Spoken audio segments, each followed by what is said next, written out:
All right, it's game week, Chiefs Kingdom, and that means the Chiefs are heading to Jacksonville to play week 2 against the Jacksonville Jaguars. Chiefs come in as the favorite, even though they are 0-1 and the Jaguars are 1-0, but we'll just have to see. On today's show, we're going to look at this Chiefs versus Jags matchup. I'm going to give my 5 keys for victory for the Chiefs team, and at the end of it all, I'm going to give my score prediction along with give you a chance to give your score prediction for this week 2 game. All right, let's start off with who you got.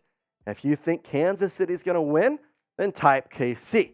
If you think the Jaguars are going to win, then type JAC.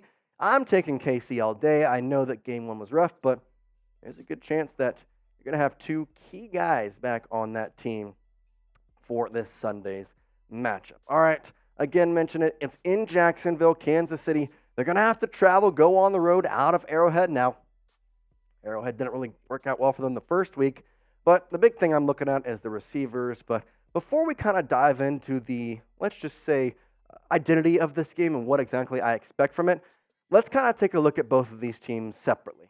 So here's the Chiefs, and we obviously know they lost the home opener, the season opener, to the Lions 21-20. Again, without Chris Jones and Travis Kelce, and there is a possibility, I'm going to say possibility because I don't know if they're going to be back or not. Chris Jones likely to, Travis Kelce could be back as well. If you have those two, oh boy, get ready. But if they don't have those two, if things go wrong, even with those two, well, the Chiefs are at a risk of starting 0-2 for the first time since 2014. That's a long time. That's about 9 years. So that's the hope, is that does not happen and to beat the Jaguars to make it a 1-1 record. Now, looking at the Jags, they won their season opener on the road against the Indianapolis Colts, 31-21. They did have to come back, though. They scored 14 points in that final quarter.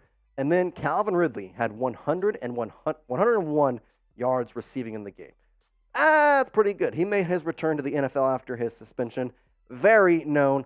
And just like the Chiefs had a potential to be 0-2 for the first time since 2014, the Jaguars have potential for an even positive thing on their side, as they could go 2-0 for the first time since 2018. I mean, that'd be pretty good for him, but I'm hoping the Chiefs come in there and maybe knock them off the pedestal for a second.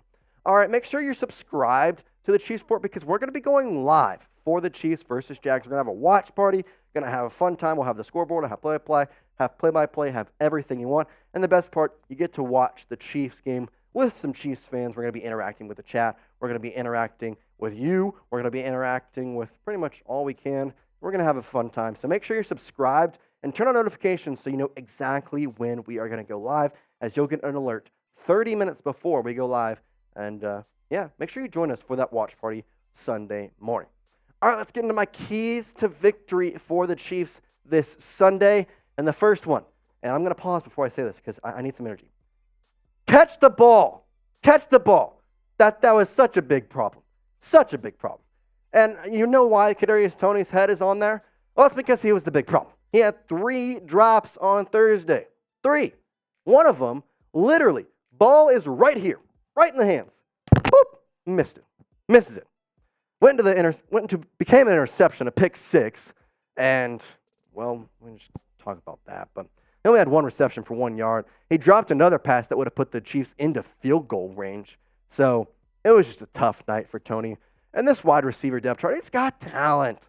I don't want to dog on these guys because I know Kadarius, he's got skills. He just didn't show it great. Marquez Valdes-Scantling, he had 2 targets. He caught both of them for 48 yards. Sky Moore needs to step it up. He had 3 targets, and again, no freaking yards, no receptions, dropped 1. Rasheed Rice had a touchdown. He was a bright spot. He actually looked pretty good. He had, I think, 5 targets, 3 receptions. We'll probably talk about it, but yeah, he looked pretty good.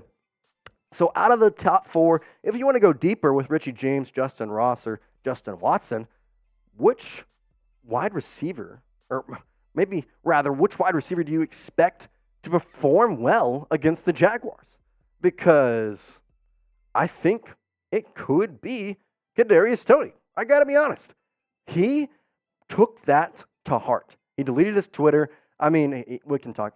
He did post something on Instagram basically clowning the Giants, which he didn't need to be the guy to talk during that. But besides the point, Kadarius Toney has the faith of Patrick Mahomes and Andy Reid.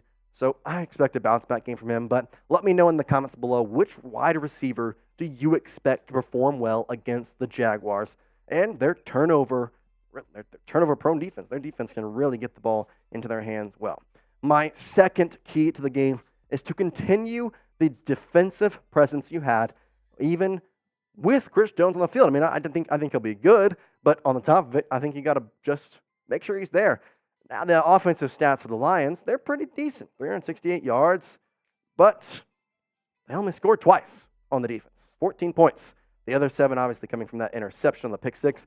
The last drive, I think that was the one that really hurt because the Lions just ripped through the line running with David Montgomery, went all the way down the field, and, well, I gotta be honest, it wasn't the best drive for the Chiefs defense, but we'll go into more keys to victory here in just a moment.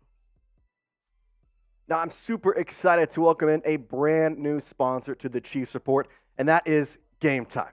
Now, with Game Time, you're going to get killer deals on last-minute tickets, and their best price guarantee guarantees that you're going to stop stressing over tickets, and you're going to be able to start getting hyped for the fun you'll have.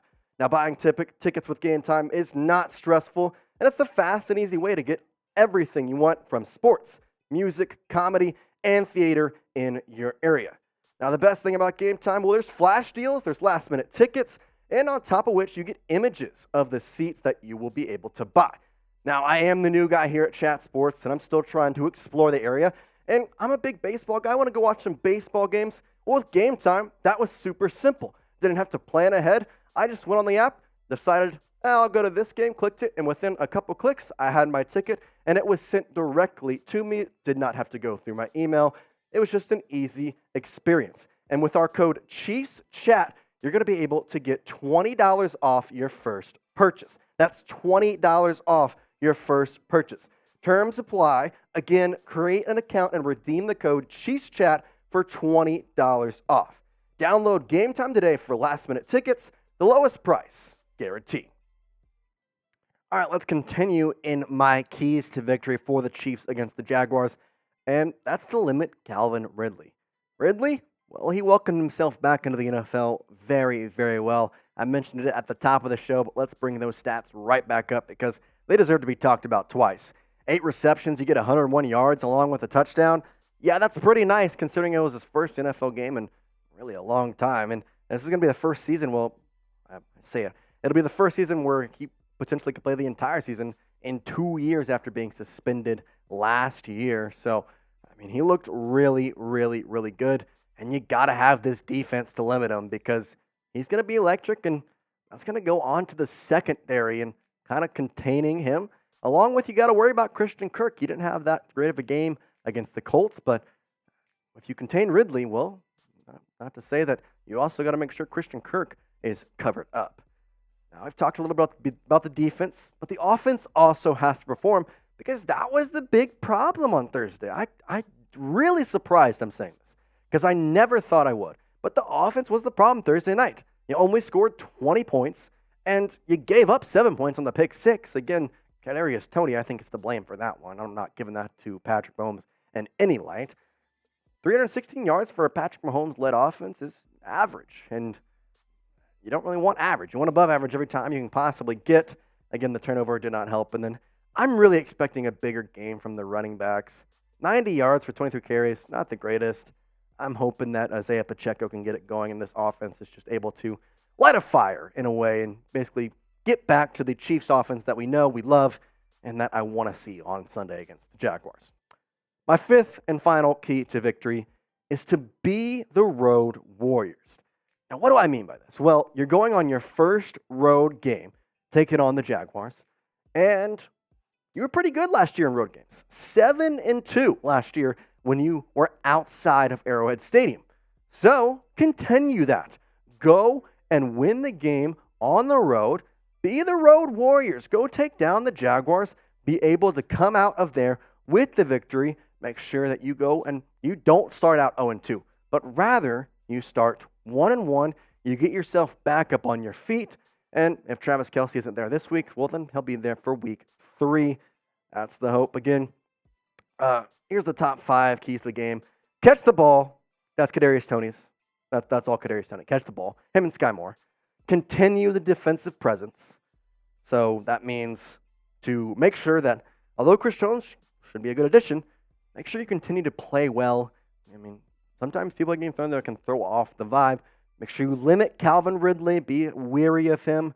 That'll be the charge of probably Trent McDuffie along with L'Jarius Sneed in the rest of the secondary to kind of go with that. The offense has to perform. And then on top of which, you're 7-2 last year on the road. Continue to perform on the road and have that road dominance. All right, I need it. I got to hear it. I'm going to give you mine. What's your score prediction for the Chiefs versus the Jaguars? I've given you kind of everything kind of laid out on a sheet. With all that in mind, what's the score you have in mind for this game? I want you to get in the comments and predict the score. Chiefs versus Jags, 12 p.m. on Sunday Central Time, 1 p.m. Eastern Time. We're going to be live for it. But before, make sure you get your comments and get your score prediction in the comments so you lock that in. Hey, maybe you just might be right. It'll be pretty cool as well. Here's my score prediction. 28-24. Chiefs go in. They get the victory. And I went back and forth on this. I do think the Chiefs will win. I'm not really hesitant on that. But I don't know how much the Jaguars are going to score. I don't know how much the Chiefs are going to score. It's so weird because the Chiefs they weren't going to perform like they did on Thursday every game. Are they going to go out and be mad and get like a 50 bomb? I don't really know. Are they going to fall flat again? We'll have to find out. But I do think this defense holds the Jaguars, who had 31 points last week, to 24, maybe even less. So that's my final score. Kansas City 28, Jacksonville 24. Call it, book it, put it in there. That's what I think will happen. If you want to help the Chiefs win, like the video. You know what to do. Like the video to help the Chiefs win. And I guarantee you, it'll give them the boost we need. And it's going to be a good time in Jacksonville. Make sure you join the watch party. And, yeah, go Chiefs.